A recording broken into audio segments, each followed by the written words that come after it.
காரைக்கால் கோவில் 10 பகுதியில் அமைந்துள்ள பழமை வாய்ந்த ஸ்ரீ கோதண்டராம பெருமாள் ஆலய கும்பாபிஷேகம் வெகு விமரிசையாக நடைபெற்றது.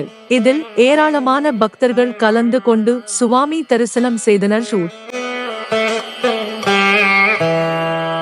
புதுச்சேரி யூனியன் பிரதேசம் காரைக்கால் கோவில் 10 பகுதியில் அமைந்துள்ள பழமை வாய்ந்த ஸ்ரீ பார்வதீஸ்வரர் சுவாமி தேவஸ்தானத்தை சார்ந்த ஸ்ரீ கோதண்டராம பெருமாள் திருக்கோயில் அஷ்டபந்தன மகா சம்ரோக்ஷண நடத்த திட்டமிடப்பட்டு அதற்கான பூர்வாங்க வேலைகள் கடந்த சில மாதங்களாக நடைபெற்று வந்தன.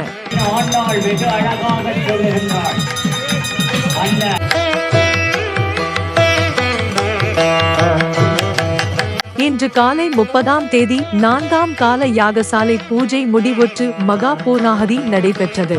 தொடர்ந்து மங்கள வாத்தியங்கள் முழங்க பட்டாச்சாரியார்கள் புனித நீர் அடங்கிய கலசங்களை சுமந்து ஆலயத்தை வலம் வந்து வேத மந்திரங்கள் முழங்க ஆலய விமானங்கள் மற்றும் மூலவர்களுக்கு புனித நீர் ஊற்றப்பட்டு கும்பாபிஷேகம் நடைபெற்றது.